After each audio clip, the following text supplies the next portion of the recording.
ശരി ജോസഫ്, അതുപോലെ തന്നെയാണ് മണിക്കൂറുകളായി നിർത്താതെ പെയ്യുന്ന മഴയിൽ കോഴിക്കോട് പല പ്രദേശങ്ങളിലും വെള്ളം കയറി എന്നൊരു വാർത്ത കൂടി നമുക്ക് ലഭിക്കുന്നുണ്ട്. റിയാസ് കെമാർ ഉണ്ട് വാർത്തയുടെ വിശദാംശങ്ങൾ നൽകുന്നതിനായി. റിയാസ്, ഈ വടക്കൻ ജില്ലയിലൊക്കെ പ്രത്യേകിച്ചും കോഴിക്കോട് കാസർഗോഡൊക്കെ വലിയ രീതിയിൽ മഴ മണിക്കൂറുകളായി പെയ്യുന്നു എന്ന് മനസ്സിലാക്കുന്നുണ്ട്. നിലവിലെ ഒരു അന്തരീക്ഷം എങ്ങനെയാണ് റിയാസ്?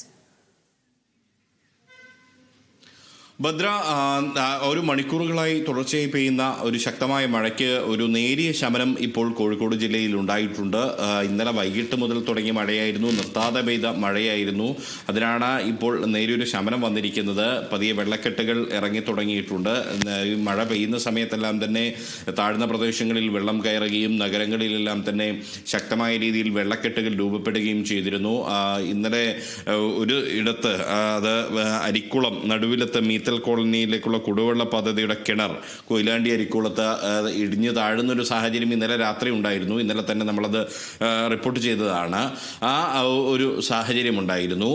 അത് കൂടാതെയുള്ള മറ്റ് അനിഷ്ട സംഭവങ്ങളൊന്നും ഉണ്ടായിട്ടില്ല എന്നുള്ളത് ഏറെ ആശ്വാസകരമാണ്. മഴ ഒരു തകർത്ത് പെയ്തു, പക്ഷേ അനിഷ്ട സംഭവങ്ങളൊന്നും കാര്യമായി ഉണ്ടായില്ല. ഇപ്പോൾ കാലാവസ്ഥാ നിരീക്ഷണ കേന്ദ്രത്തിന്റെ മുന്നറിയിപ്പ് എന്ന് പറയുന്നത് മലബാറിലെ വയനാട് ഒഴികെയുള്ള ജില്ലകളിൽ, കാസർഗോഡ്, കണ്ണൂർ, മലപ്പുറം, കോഴിക്കോട് എന്നീ ജില്ലകളിൽ ഈ ഒരു മണിക്കൂറുകളിൽ ശക്തമായ ഒറ്റപ്പെട്ട മഴയ്ക്ക് സാധ്യതയുണ്ട്. 40 കിലോമീറ്റർ വേഗതയിലുള്ള കാറ്റ് വീശാനുള്ള സാധ്യതയുണ്ട്. അതുകൊണ്ട് ജാഗ്രതാ നിർദ്ദേശമെല്ലാം തന്നെ നൽകിയിട്ടുണ്ട്. ആ ഒരു കാലാവസ്ഥാ നിരീക്ഷണ വകുപ്പിൻ്റെ മുന്നറിയിപ്പിൻ്റെ മണിക്കൂറുകളിലാണ് ഈ കടന്നു പോകുന്നത്. ഈ സാഹചര്യത്തിൽ നിലവിൽ ഇപ്പോൾ കോഴിക്കോട് കാര്യമായ മഴയില്ല.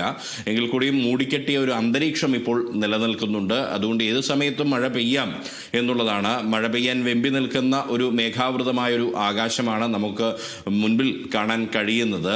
ആ ഒരു സാഹചര്യമുണ്ട്. മലയോരത്തെല്ലാം തന്നെ ശക്തമായ മഴയുണ്ടായിരുന്നു. ഇപ്പോൾ മഴയുടെ ശക്തി മലയോരത്തും കുറഞ്ഞിട്ടുണ്ട്. എങ്കിൽ കൂടിയും ജാഗ്രത പുലർത്തണമെന്നൊരു ആവശ്യം നിലനിൽക്കുന്നു.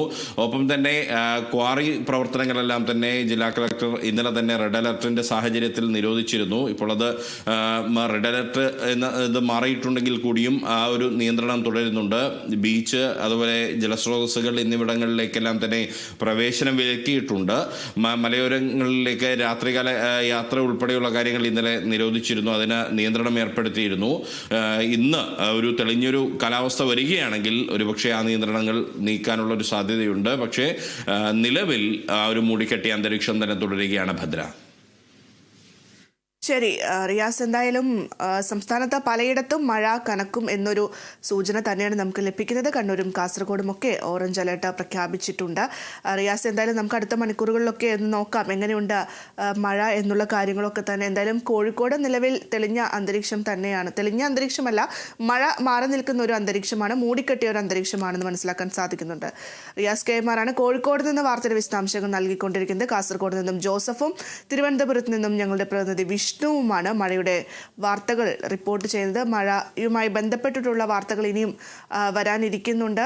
നമുക്ക് ചെറിയൊരു ഇടവേളയിലേക്ക് പോകാം. കേരള വിഷൻ ന്യൂസിന്റെ തത്സമയ വാർത്തകൾ ഇതോടൊപ്പം തന്നെ നിങ്ങൾക്ക് ഞങ്ങളുടെ യൂട്യൂബ് അടക്കം ഉള്ള സാമൂഹ്യ മാധ്യമങ്ങളിലും തത്സമയം കാണാം.